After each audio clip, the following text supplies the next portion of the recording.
हमारे नबी के बारे में पूरी उम्मत का इजमा है भाई, ना लिखना जानते थे और ना पढ़ना जानते। अबे भाई फिर क्यों फॉलो कर रहे हो यार? खुद बोल रहे हो कि ना लिखना जानते थे और ना पढ़ना, उम्मी थे। सोचो जरा, अगर कोई तुम्हें कहे जिस इंसान ने दुनिया को अल्लाह का संदेश जब सुनाया वो खुद पढ़ना लिखना नहीं जानता था, तो तुम्हारे अंदर सबसे पहले क्या उठेगा? शक, डर या सवाल? क्योंकि यही वो सवाल है जो सदियों से दफन था और अब अचानक फिर से जिंदा हो गया है। एक तरफ करोड़ों लोग मानते हैं कि कुरान खुदा का वचन है जिसमें एक भी गलती नहीं हो सकती, और दूसरी तरफ एक इस्लामी मौलाना ने खुलकर कहा पैगंबर अनपढ़ थे और कुरान में व्याकरण की गलतियां हैं। अब सोचो, अगर ये सच है तो वो किताब किसने लिखी, और अगर ये झूठ है तो फिर सच दिखाने से डर क्यों लगता है? आज हम उसी बंद दरवाजे को खोलने वाले हैं जहां इतिहास, धर्म और राजनीति आपस में टकराते हैं। मैं तुम्हें वादा करता हूं, अगले कुछ मिनटों में तुम्हारे सारे पूर्व विश्वास हिलने वाले हैं, क्योंकि ये कहानी सिर्फ कुरान किसने लिखी की नहीं है, ये कहानी है डर और सच्चाई के बीच की जंग की, जहां हर जवाब नया झटका देगा। तो अगर तुम्हें लगता है कि तुम सच्चाई सुनने के लिए तैयार हो तो ये वीडियो बीच में मत छोड़ना, क्योंकि जो बातें आगे आने वाली हैं वो शायद किसी ने तुम्हें अब तक बताने की हिम्मत नहीं की। चलो शुरू करते हैं वहां से जहां पहली बार ये सवाल दुनिया के सामने आया। चलिए दोस्तों, जरा जल्दी से कमेंट करके बताइए ये वीडियो आपको कैसे मिला। क्या आपने इसे खुद सर्च किया था या ये अचानक आपकी स्क्रीन पर आ गया और आपने क्लिक कर दिया? सच सच बताइए, क्योंकि हमें भी जानना है कि आखिर YouTube आज हमारे सनातन धर्म की ये आवाज आप तक कैसे पहुंचा रहा है। और हां, अगर आप सच में एक सच्चे हिंदू हैं तो अभी के अभी चैनल को सब्सक्राइब कर लीजिए, ताकि आने वाली हर एक वीडियो सबसे पहले आपको मिले। वीडियो को लाइक करना मत भूलना, ताकि दुनिया को दिखाया जा सके कि सनातन की शक्ति अभी जिंदा है। तो चलिए बिना वक्त गंवाए बढ़ते हैं वीडियो में आगे। अगर कोई कहे कि जिसने पूरी किताब सुनाई वो खुद पढ़ना लिखना नहीं जानता था, तो आप क्या सोचेंगे? एक पल के लिए रुकिए, सोचिए, क्या ये मुमकिन है? जरा कल्पना कीजिए, एक किताब जिसे लोग आखिरी सच्चाई मानते हैं, एक किताब जिस पर करोड़ों लोगों का ईमान टिका है, और उसी किताब को सुनाने वाला शख्स पढ़ना लिखना ही नहीं जानता था। नहीं, ये कोई अफवाह नहीं है, ये कोई बाहरी आलोचक की बात नहीं है, ये खुद एक मशहूर मौलाना का बयान है। और अब वही मौलाना कट्टरपंथियों के निशाने पर है। जिस बात को अब तक चुपचाप दबा दिया जाता था, जो सवाल उठाते ही गुस्ताख बना दिया जाता था, आज वही बात एक मुसलमान मौलाना की जुबान से निकली है और पूरा माहौल आग की तरह भड़क उठा है। पाकिस्तान की सड़कों पर उसी मौलाना के खिलाफ सर तन से जुदा के नारे लग रहे हैं, और ये सब इसलिए क्योंकि उसने वो कहा जो शायद बहुत से लोग अंदर ही अंदर जानते थे, पर जुबान पर लाने की हिम्मत किसी ने नहीं की। अब सवाल सिर्फ ये नहीं है कि उन्होंने क्या कहा, सवाल ये है कि अगर पैगंबर पढ़े लिखे नहीं थे तो कुरान किसने लिखी, और अगर उसमें इंसानों की लिखाई से गलती हो गई तो क्या वो फिर भी अल्लाह का वचन माना जाएगा? यही सवाल आज हम भी पूछेंगे, लेकिन जवाब आसान नहीं होंगे, क्योंकि ये मामला सिर्फ धर्म का नहीं, सच और डर के टकराव का है। और आज हम उसी टकराव के बीच उतरने वाले हैं। जिस मौलाना की वजह से ये सवाल फिर से जिंदा हुआ है उसका नाम है तारिक मसूद, पाकिस्तान का जाना माना इस्लामी स्कॉलर, जो अक्सर टीवी डिबेट्स और मजलिसों में इस्लाम की कट्टर व्याख्या करता रहा है। वही मौलाना जो गुस्ताखी पर सर तन से जुदा की बात करता रहा, आज खुद कटघरे में खड़ा है, और वजह उसकी अपनी जुबान। हुआ ये कि हाल ही में एक वीडियो वायरल हुआ जिसमें मौलाना तारिक मसूद कहते हैं हमारे नबी ना पढ़ना जानते थे ना लिखना, कुरान लिखवाने में कई बार व्याकरण की गलती हुई और हमारे नबी उसे सुधार नहीं पाए। अब सोचिए, ये बयान कोई विरोधी नहीं दे रहा, ये खुद एक मौलाना कह रहा है जिसकी पूरी पहचान ही इस्लाम की रक्षात्मक व्याख्या पर टिकी है। और ये कहते ही मानो पाकिस्तान में जमीन हिल गई हो। क्लिप में साफ दिखता है कि वो ये बात तर्क और उद्धरणों के साथ कह रहे हैं, लेकिन उनके अपने ही समर्थक अब उन्हें गद्दार, मुनाफिक और गुस्ताख कहकर खून के प्यासे हो गए हैं। इसी मौलाना ने कभी दूसरों को फतवे सुनाए थे, आज वही रहम की भीख मांगता फिर रहा है। अब आप सोचिए, क्या वाकई उसने कुछ गलत कहा या सिर्फ वो बात कह दी जो कहनी नहीं चाहिए थी? आप खुद उस क्लिप को देखिए और फैसला खुद कीजिए। हमारे नबी के बारे में पूरी उम्मत का इजमा है भाई, ना लिखना जानते थे और ना पढ़ना जानते। अबे भाई फिर क्यों फॉलो कर रहे हो यार? खुद बोल रहे हो कि ना लिखना जानते थे और ना पढ़ना, उम्मी थे। मा तखुत्तुहु बियमीनिक, कुरान कह रहे हैं मोहम्मद सल्लल्लाहु अलैहि वसल्लम जो कुरान पेश कर रहे हैं, एक लफ्ज भी इनके दाएं हाथ ने कभी नहीं लिखा, एक लफ्ज नहीं लिखा। जैसे ही आयत नाजिल होती, आप कभी जैद इब्ने साबित को बुला रहे हैं, कभी किसी और साहबी को बुला रहे हैं, भाई लिखो लिखो। और देखो, हमारे नबी सल्लल्लाहु अलैहि वसल्लम जब कुरान लिखवाया ना, तो चूंकि आप लिखना पढ़ना नहीं जानते थे, तो बाज दफा कातिब से ग्रामर की गलती हुई लिखने में, हमारे नबी ने उसकी करेक्शन नहीं की। आपको नहीं पता चला कि ग्रामर के लिहाज से ये गलत लिखा हुआ है, वो अब तक उसी तरह लिखा हुआ है। आखिर सवाल ये है, जब एक मौलाना सच बोले तो उसे सजा क्यों मिलती है, और अगर वो झूठ है तो उसे दिखा क्यों नहीं सकते? अब जरा मौलाना तारिक मसूद के उस बयान को थोड़ा और गहराई से समझते हैं, जिसमें उन्होंने कुरान में व्याकरण की त्रुटियां होने का दावा किया। जी हाँ, उन्होंने सिर्फ इतना नहीं कहा कि पैगंबर पढ़ना लिखना नहीं जानते थे, बल्कि ये भी कहा कि जब आयतें उतरी और पैगंबर ने उन्हें लिखवाया तो कई बार कातिब लिखने वाले उनसे व्याकरण की गलतियां कर बैठे, और पैगंबर जो खुद पढ़ नहीं सकते थे उन त्रुटियों को पहचान ही नहीं पाए। मौलाना के मुताबिक आज भी कुरान की कुछ आयतें वैसी ही हैं जिनमें वो त्रुटियां जस की तस बनी हुई हैं, क्योंकि उन्हें कभी ठीक ही नहीं किया गया। अब सोचिए, क्या वाकई अल्लाह के शब्दों में व्याकरणिक गलती हो सकती है? अगर ये वाकई अल्लाह का वचन था तो उसमें जरा भी गलती कैसे रह गई? और अगर पैगंबर को खुद ये गलतियां समझ नहीं आई तो सवाल ये भी उठता है, क्या वो सिर्फ माध्यम थे? क्या उन्हें जो बताया गया उन्होंने वैसा ही आगे कह दिया, बिना यह जाने कि उसमें कोई मानवीय त्रुटि रह गई? मौलाना ने यह भी कहा कि जब कोई नई आयत आती तो पैगंबर किसी सहाबी को बुलाते, जैद या साबित को, और कहते, भाई इसे लिख लो। लेकिन जो लिखा गया वो हर बार अक्षरशः सही हो, इसकी कोई गारंटी नहीं थी। अब जरा सोचिए, ये कितना बड़ा बयान है। एक तरफ कहा जाता है कि कुरान अल्लाह का शुद्ध अक्षुण्ण वचन है, दूसरी तरफ खुद एक मौलाना कह रहा है कि उसमें मानवीय त्रुटियां रह गईं क्योंकि पैगंबर उसे जांचना या ठीक करना नहीं जानते थे। ये सिर्फ एक धार्मिक सवाल नहीं, ये एक बुनियादी सवाल है, क्या दिव्यता इंसानी गलती से परे हो सकती है या नहीं? अब यहाँ एक दिलचस्प और बहुत अहम सवाल उठता है। जब कहा जाता है कि पैगंबर अनपढ़ थे तो असल में किस शब्द का इस्तेमाल होता है? वो शब्द है उम्मी।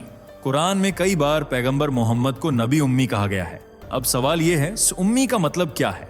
ज्यादातर लोगों को बताया गया है कि उम्मी का अर्थ होता है अनपढ़, यानी जो पढ़ना लिखना ना जानता हो। और यही मतलब लेकर सदियों से लोग मानते रहे कि पैगंबर मोहम्मद ने कभी किसी किताब को पढ़ा नहीं और खुद कुछ लिखा भी नहीं। लेकिन क्या बात इतनी सीधी है? अरबी भाषा के विद्वानों का एक तबका कहता है कि उम्मी सिर्फ अनपढ़ नहीं, बल्कि यानी मूल मात्र से आया हुआ शब्द है, यानी वो इंसान जो किसी किताब या पूर्व ज्ञान से प्रभावित नहीं है। कुछ इसे प्योर या ओरिजिनल स्टेट में इंसान मानते हैं। वहीं कुछ इस्लामी स्कॉलर्स ये भी मानते हैं कि उम्मी का अर्थ यहूदियों और ईसाइयों की किताबों को न जानने वाला है, यानी वो जो लिखित धर्म ग्रंथों से परिचित नहीं है। अब देखिए, सिर्फ एक शब्द उम्मी और उसके मतलब को लेकर इतनी उलझन, इतनी बहस, तो सवाल उठता है, अगर खुद शब्द का अर्थ विवादास्पद है तो उस पर आधारित कोई भी धारणा कैसे पूर्ण सत्य मानी जा सकती है? आप खुद सोचिए, अगर उम्मी का मतलब बस अनपढ़ नहीं बल्कि पिछली किताबों से अछूता या मूल स्थिति में व्यक्ति हो, तो क्या पैगंबर का पढ़ना लिखना न जानना एक दैवी चमत्कार था या रणनीति? इन सब विवादों के बीच हम क्या माने, जो बताया गया है या जो तर्क दे रहा है? अब आइए चलते हैं इतिहास की तरफ, वहां जहां लिखने और पढ़ने की अहमियत सिर्फ शिक्षा नहीं, राजनीति और धर्म की नींव हुआ करती थी। साल था 628 ईस्वी, इस्लामी कैलेंडर के अनुसार हिजरी 6। पैगंबर मोहम्मद अपने अनुयायियों के साथ मदीना से मक्का की ओर उमरा करने निकले थे, लेकिन मक्का वालों को यह मंजूर नहीं था। हुई थी एक ऐतिहासिक मुठभेड़ जिसे आज हम हुदैबिया की संधि के नाम से जानते हैं। अब इस कहानी का सबसे दिलचस्प हिस्सा सुनिए। जब दोनों पक्षों के बीच संधि की शर्तें तय हुईं तो जाहिर है उन्हें लिखा जाना था। पैगंबर मोहम्मद ने हजरत अली को बुलाया और कहा, लिखो, यह समझौता मोहम्मद रसूल अल्लाह की ओर से है। लेकिन कुरैश के प्रतिनिधि भड़क उठे, बोले, हम तो मानते ही नहीं कि तुम अल्लाह के रसूल हो, तुम सिर्फ अब्दुल्लाह के बेटे हो। अब अली ने मना कर दिया, वो रसूल अल्लाह शब्द नहीं हटाएंगे। तब क्या हुआ? पैगंबर मोहम्मद ने खुद वह कागज लिया और हजरत अली को बताया कि कहां से रसूल अल्लाह शब्द मिटा देना है। इतिहासकार बताते हैं मोहम्मद ने खुद नहीं लिखा क्योंकि वो लिखना नहीं जानते थे। अब सोचिए, अगर एक संधि लिखने तक के लिए दूसरों पर निर्भरता थी तो फिर कुरान जैसी बड़ी किताब की जिम्मेदारी कैसे निभाई गई? क्या सच में वो शब्दशः अल्लाह से आई और सिर्फ पैगंबर के जरिए आगे पहुंची, या फिर इसमें कहीं इंसानी हस्तक्षेप भी रहा? इतिहास में कई ऐसे पल दर्ज हैं जहां पैगंबर को लिखने के लिए हमेशा किसी न किसी साथी की जरूरत पड़ी, कोई जैद, कोई साबित, कोई अली। और अगर आप खुद नहीं पढ़ सकते, खुद नहीं लिख सकते, तो जो लिखा गया है वो कितना शुद्ध है, ये कैसे तय कर सकते हैं? क्या कोई और उस ज्ञान का गेटकीपर था, या फिर हमें बस आंख मूंद कर मान लेना था? अब तक हमने इतिहास, मौलाना का बयान और व्याख्या की बात की, लेकिन चलिए अब खुद कुरान से जवाब लेते हैं, क्योंकि जब सवाल धर्म का हो तो सबसे प्रामाणिक स्रोत तो वही किताब है जिसे खुद अल्लाह का वचन कहा जाता है। और इसी कुरान में कुछ ऐसी आयतें हैं जो इस पूरे विवाद की जड़ को स्पष्ट कर देती हैं। सूरा अल अराफ 7 में आता है, वह रसूल जो उम्मी है जिसे वे अपनी किताबों तौरेत और इंजील में लिखा हुआ पाते हैं। यहाँ उम्मी शब्द साफ दर्शाता है कि रसूल लिखे पढ़े नहीं थे। अब देखें सूरा अल अनकबूत 29 वाली। और ना तुम इसके पूर्व कोई किताब पढ़ते थे और ना अपने हाथ से कुछ लिखते थे। यदि ऐसा होता तो बातिल लोग संदेह कर सकते थे। सोचिए, कुरान खुद कह रही है कि पैगंबर ना कभी किताब पढ़ते थे ना कभी अपने हाथ से कुछ लिखते थे। क्यों? ताकि कोई उन पर शक न कर सके। अब यहाँ एक दिलचस्प विरोधाभास खड़ा होता है। अगर पैगंबर को पढ़ना लिखना नहीं आता था और वो सिर्फ अल्लाह के कहे को आगे कह रहे थे, तो जो कुछ लिखा गया उसकी शुद्धता की जिम्मेदारी किस पर थी? क्या अल्लाह ने खुद देखा कि सही लिखा जा रहा है, या जो कातिब स्क्राइब लिख रहा था उसी पर भरोसा था? और अगर यह भरोसा इंसान पर था तो क्या यह दिव्यता की पूर्णता को चुनौती नहीं देता? दूसरी ओर मुसलमान यही बात एक चमत्कार की तरह पेश करते हैं। कहते हैं, देखिए एक अनपढ़ शख्स ने इतनी महान बातें कैसे कह दी। लेकिन आप सोचिए, क्या यह चमत्कार है या रणनीति? अगर कोई अनपढ़ कहे कि यह सब खुदा की बातें हैं तो आप उस पर उंगली नहीं उठा सकते, क्योंकि वो खुद दावा करता है, मैंने नहीं लिखा, मैं तो सिर्फ सुना रहा हूं। और यही दावा हर सवाल को चुप करा देता है। अब तक की सारी बातों से एक बड़ा सवाल खड़ा होता है, अगर पैगंबर मोहम्मद ने कुरान को खुद नहीं लिखा तो फिर किसने लिखा? इस सवाल का जवाब इस्लामिक इतिहास में छिपा है, लेकिन उसे कभी खुलेआम नहीं बताया जाता। असल में कुरान का संकलन पैगंबर के जीवन काल में पूरी तरह लिखित रूप में नहीं हुआ था। आयतें जब जब नाजिल होती थीं, पैगंबर उन्हें याद करते थे और फिर किसी सहाबी को बुलाकर लिखवाते थे। उनमें से सबसे प्रमुख नाम था यमुरे ज़ैद बिन थाबित। इन्हें पैगंबर का मुख्य कातिब माना जाता है। लेकिन क्या सिर्फ ज़ैद ने सब कुछ लिखा? नहीं, कभी मुअव्विया, कभी अब्दुल्ला इब्न साद, कभी हजरत अली, तो कभी कोई और सहाबी। कुरान की आयतें अलग अलग लोगों ने अलग अलग समयों में अलग अलग सामग्रियों पर लिखी। किसी पर लकड़ी, किसी पर चमड़े, किसी पर हड्डी के टुकड़ों पर। यानी वो एक बिखरी हुई मौखिक परंपरा थी जिसे बाद में लिखा गया। अब सोचिए, जब दर्जनों लोग अलग अलग समय पर लिख रहे हों और एक इंसान जिसे वो सब दिखा नहीं सकता, तो क्या मानवीय त्रुटियां नहीं हो सकती थीं? पैगंबर की मृत्यु के बाद पहली बार अबू बकर के आदेश पर कुरान को इकट्ठा किया गया। फिर बाद में खलीफा उस्मान ने एक अंतिम संस्करण तैयार करवाया और बाकी सारे संस्करण जला दिए गए। हाँ, जला दिए गए। क्या ये कोई सामान्य प्रक्रिया थी या फिर कुछ ऐसा था जिसे छुपाना जरूरी था? इतिहास कहता है उस्मान ने इसलिए सबको जलाया ताकि भिन्नताएं खत्म हो जाएं।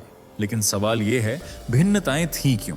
अगर अल्लाह की किताब हर रूप में एक जैसी थी तो फिर ये विविधता कहां से आई? अब जो कुरान हमारे सामने है, क्या वो वही है जो पैगंबर के जमाने में थी, या फिर वो जो बाद में चुनी गई, संकलित की गई और बाकी सब मिटा दिए गए? अब एक सवाल जो इस पूरी कहानी के नीचे दबा हुआ है लेकिन सबसे ज्यादा चुभता है, क्या इस्लाम वाकई एक दैवी धर्म था या एक जबरदस्त राजनीतिक रणनीति? देखिए, जिस दौर में मोहम्मद ने इस्लाम की शुरुआत की, अरब पूरी तरह कबीलाई व्यवस्था में बंटा हुआ था। हर कबीले की अपनी मान्यताएं थीं, अपनी लड़ाइयां, और कोई भी एक नेतृत्व को नहीं मानता था।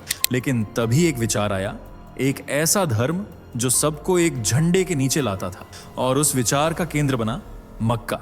अब मक्का की भौगोलिक स्थिति पर ध्यान दीजिए। ये एक व्यापारिक केंद्र था, यमन से लेकर सीरिया तक जाने वाले काफिलों के रास्ते में। यहां से जो धर्म फैला वो सिर्फ आत्मा की बात नहीं करता था, वो व्यवस्था, आदेश, युद्ध, विवाह, संपत्ति, हर चीज को कंट्रोल करने लगा।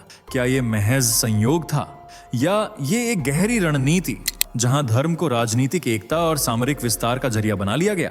क्योंकि जब कोई ये कहे कि मैं खुदा का भेजा हुआ हूं और फिर सारी सत्ता उसके हाथों में केंद्रित हो जाए, तो क्या वो सिर्फ रसूल है या शासक भी?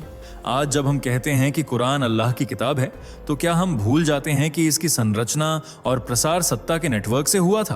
तो सोचिए, ये सब वाकई ऊपर से उतरी रोशनी थी या फिर नीचे से बनाई गई एक ऐसी नीति जिसने धर्म के नाम पर दुनिया को बदला? इतिहास, ग्रंथ और व्याख्याएं अपनी जगह हैं, लेकिन आइए अब लौटते हैं आज के दौर में, जहां सच्चाई कहना कभी कभी सबसे बड़ा गुनाह बन जाता है। पाकिस्तान में मौलाना तारिक मसूद के खिलाफ सर तन से जुदा के नारे लग रहे हैं, सिर्फ इसलिए क्योंकि उसने वो कहा जो कुरान और हदीस में पहले से लिखा है। भारत में भी अगर आप सवाल पूछ लें, अगर मोहम्मद अनपढ़ थे तो कुरान किसने लिखी? तो आप पर फौरन गुस्ताख, इस्लामोफोबिक या हेट स्पीच का ठप्पा लग सकता है। अब सोचिए, एक समाज जहां किताबें पढ़ना और सवाल पूछना गुनाह बन जाए, वहां सच्चाई कौन तय करेगा? मौलवी, भीड़ या डर? हर साल ब्लास्फेमी कानूनों की आड़ में पाकिस्तान में कई निर्दोष लोगों को मौत के घाट उतार दिया जाता है, बिना सुनवाई, बिना जांच। और भारत में भी सोशल मीडिया पर किसी ने सवाल पूछा तो उसे ट्रोल, एफआईआर या जान से मारने की धमकी मिल जाती है। तो क्या हम वाकई एक ऐसे समाज में जी रहे हैं जहां सच कहना मना है, या फिर हमें बस वही मानना चाहिए जो डर के साए में बताया जाए? क्या हमें सच जानने का हक है या सिर्फ वही जानने की इजाजत है जो तयशुदा है? आज सवाल सिर्फ ये नहीं कि मोहम्मद पढ़े लिखे थे या नहीं, सवाल ये है, क्या हम पढ़े लिखे हैं? क्या हम सोच सकते हैं? या फिर हम भी सिर्फ सुना हुआ दोहराते रहेंगे? तो अब जब हमने हर परत को देखा, इतिहास, भाषा, ग्रंथ और राजनीति, तो सवाल वही खड़ा है। अगर पैगंबर अनपढ़ थे तो कुरान किसने लिखी? और अगर उन्होंने खुद नहीं लिखा तो जो लिखा गया, क्या वो हूबहू वही है जो ऊपर से आया? इन सवालों से डरना नहीं चाहिए, क्योंकि डर से पैदा हुआ ईमान कभी मजबूत नहीं होता। आपसे कोई कहे कि सवाल मत पूछो, तो समझिए, सबसे बड़ा डर उसी को है जो जवाबों के बीच खुद को खोता देखता है। धर्म, विचार, किताब, ये सब इंसान के लिए है। अगर इंसान ही सवाल पूछना छोड़ दे तो फिर धर्म इंसान के लिए नहीं रह जाता, बल्कि इंसान धर्म का गुलाम बन जाता है। सोचिए, पूछिए और जागिए। मत मानिए हर वो बात जो सिर्फ डर पर टिकी हो। ना ही हर उस इंसान को अपना मार्गदर्शक बनाइए जो सवाल उठाने वालों को खामोश करना चाहता है। हो सकता है सारे जवाब अभी ना मिलें, लेकिन सवाल पूछना शुरुआत है, और हर बदलाव वहीं से शुरू होता है जहां कोई खड़ा होकर कहता है, अब मैं जानना चाहता हूं सच्चाई। अगर ये वीडियो आपको सोचने पर मजबूर कर गया है तो बस यही मत रुकिए। इसे अपने दोस्तों, परिवार और हर उस इंसान से शेयर कीजिए जो सच्चाई को जानने का हक रखता है। कमेंट में बताइए, क्या आपको लगता है कि सच को दबाया गया है? और अगली बार किस टॉपिक पर आप ये पर्दा हटाना चाहेंगे? सब्सक्राइब कीजिए, क्योंकि अगली कहानी और भी चौंकाने वाली होगी। याद रखिए, जो सोचता है वही बदलता है, और जो बदलता है वही इतिहास बनाता है। दोस्तों, आपके स्क्रीन पर 2 और वीडियो दिख रही हैं, जिसे देखने के लिए आप स्क्रीन पर क्लिक करें। दोनों देखिएगा, बहुत अच्छी वीडियो बनी है।